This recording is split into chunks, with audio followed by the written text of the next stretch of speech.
Maig, 1897. Apareix un cadàver esquarterat a París. És una dona. A partir d'aquí, s'inicia una investigació policial d'una sèrie d'assassinats i, malauradament, el cas queda obert. Més de 100 anys després, una jove antropòloga forense es veurà implicada en aquells macabres successos. Benvinguts i benvingudes al nostre podcast literari. Avui venim a parlar-vos d'una novel·la inquietant. Vam saber d'ella a causa que era una lectura obligatòria del primer trimestre de batxillerat, però que sens dubte recomanarem si us agraden els llibres enrevessats. Anna Moner, l'autora, deixa ben clar que només vol ser llegida per aquells que s'ho mereixen, els que entenen el seu art.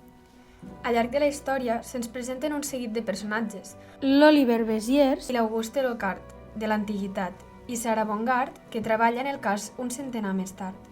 Tot comença presentant-nos la trobada d'un cos esquarterat a París, i ho fa de la següent manera. De camí al lloc on s'havia produït el crim, intentava dissipar l'angoixa habitual que sentia abans d'enfrontar-se a la visió d'un nou cadàver, recordant el que acabava de llegir sobre aquesta singular espècie anomenada Desmodus rotundus.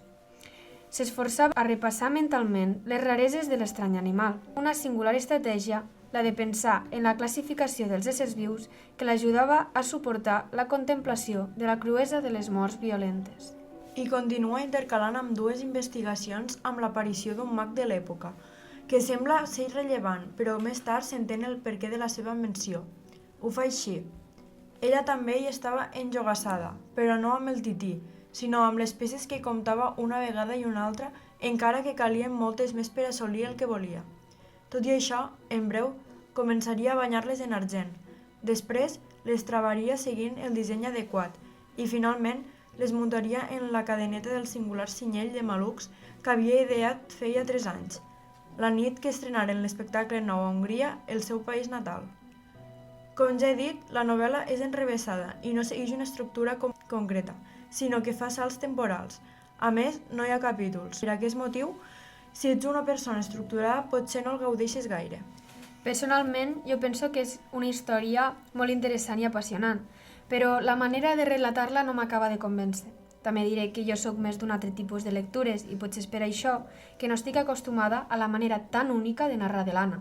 I tu, Carla, què n'opines? Des del meu punt de vista, penso que ha sigut una novel·la prou difícil d'entendre, però que quan agafes el fil i comences a entendre-la, et resulta molt interessant. Tot i que tampoc és un gènere literari que m'agradi gaire, em va resultar una novel·la prou entretinguda.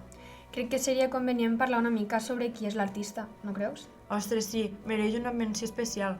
Bé, Anna Moner va néixer a Villarreal el 1967 i és una artista llicenciada en Història de l'Art. Des del 1987 forma equip artístic amb Sebastià Carratalà, un altre artista i escriptor. Les seves obres s'han exposat, entre d'altres ciutats, a València, Castelló, Sevilla, Nantes, Ceret, Bordeus i inclús París. D'altra banda, han publicat articles en revistes especialitzades com ara Crim a l'Arte Internacional, Arts Mediterrània, Serra d'Or, Mètode i altres. Mencionar també que l'any 2006 va obtenir amb la Venus i el Lliri el Premi de Relats de Dones de l'Ajuntament de Castelló de la Plana, certament que ha tornat a guanyar l'any 2010, amb Les finestres de l'ànima. És coautora de l'obra teatral La morta enamorada, estrenada el 2010 al Gran Teatre d'Alzira. Amb Les mans de la deixebla, la seva primera novel·la, ha guanyat el Premi Enric Valor de novel·la de la Diputació d'Alacant.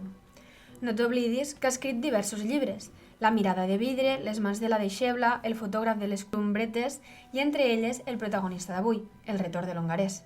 Després d'endinsar-nos en aquesta lectura, podem dir que és una novel·la que deixa marca, no creus? Sí, tota la raó. Amb una estructura típica, salts temporals i una narració densa, Moner construeix un relat on el misteri, la ciència i l'art es mesclen de manera única. És cert que pot resultar una lectura complexa, especialment per a aquells que busquen una narrativa més convencional. Però com hem dit, Anna només escriu per als lectors que saben apreciar el seu estil i la seva forma d'expressar-se. Tot i les dificultats, un cop connectes amb la història, t'atrapa per complet. Hem vist com la novel·la juga amb dues línies temporals, com protagonistes com l'Oliver i l'Auguste en el passat i la Sara en el present, tots immersos en una investigació envoltada de foscor i desconcert. A més, l'aparició del mag, que al principi li sembla un detall sense importància, acaba tenint un paper crucial en la història. En definitiva, Si us agraden les trames impregnades per misteri i els ambients macabres, aquesta novel·la és per a vosaltres. I si no, com a mínim, serà una experiència literària diferent i enriquidora. Així que val la pena es miri per on es miri. Fins aquí el nostre episodi d'avui. Esperem que us hagi agradat i que ens deixeu la vostra opinió. Adeu!